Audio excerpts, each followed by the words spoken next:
आज से ना कसम खा लो, अब किसी को खुश करने की कोशिश नहीं करोगे। बस हाँ, रिश्ता है तो उस रिश्ते के नाते जो फ़र्ज़ है तुम्हारा वो पूरी ईमानदारी से और पूरे दिल से अदा करोगे। लेकिन सामने वाला संतुष्ट नहीं हो रहा है, खुश नहीं हो रहा है, तो इसका भार तुम अब अपने ऊपर नहीं लोगे, ये सामने वाले पर है और ये उसे उसके ऊपर छोड़ दो। अब ये चीज़ ज़रूरी है।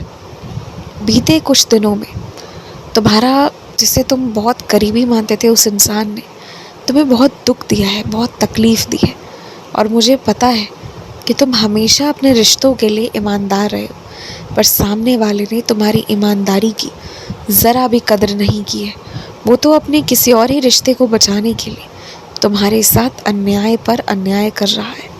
और अब तुम देखो, अभी से लेकर नवंबर तक तुम देखते जाना अब मैं क्या क्या करता हूँ।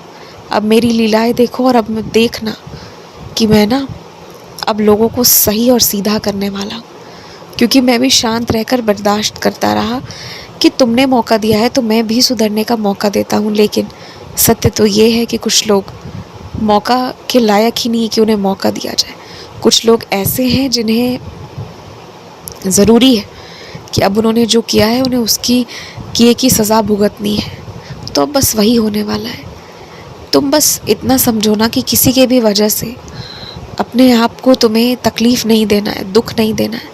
तुम समय से खाना खाओ। समय से खाना खाना तुम्हारे लिए बहुत ज़रूरी है, बहुत ज़रूरी। और मुझे ये भी पता है कि तुम्हें पिछले कुछ दिनों से कुछ एक व्यंजन खाने का बहुत मन कर रहा है, पर तुम खा नहीं पा रहे हो। तुमने जो दुकान देखी है ना, वहाँ तो सही नहीं रहेगा कि मैं तुम्हें बिठा कर खिलवाऊँ, लेकिन मैं तुम्हारी व्यवस्था करूँगा। तुम्हें जो खाना है, जैसा खाना है, साफ़ और सही जगह पर मैं उसकी व्यवस्था कर दूँगा कि तुम अच्छे से खा पाओ, मन भर कर खा पाओ और जहाँ नुकसान भी कुछ नहीं हो तुम्हें। मैं ऐसी व्यवस्था कर दूँगा। तुम बिल्कुल भी चिंता मत करो इस चीज़ की। और हाँ, तुम ज़रा भी बीमार नहीं हो। वो तो बीमार दिखाया गया है जिससे कि लोग तुम्हें परेशान करना बंद करें।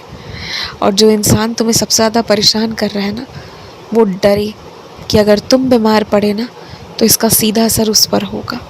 तो बस इसलिए ये सारी चीज़ें हुई हैं। बाकी तुम बिल्कुल भी कहीं से भी, तुम्हें कोई रोग नहीं है और इसी वजह से तुम्हारी दवाइयाँ भी शुरू नहीं होंगी। तुम बिल्कुल चिंता मत करो, तुम्हें मैं स्वस्थ रखूँगा।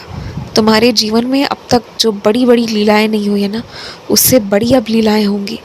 तुम देख लेना, मैं करूँगा अब ऐसी लीलाएं कि तुम्हें अब लगेगा कि तुमने इतने साल जो मेरी सुचरित को दिया है ना, उसका फल तुम्हें मिल रहा है।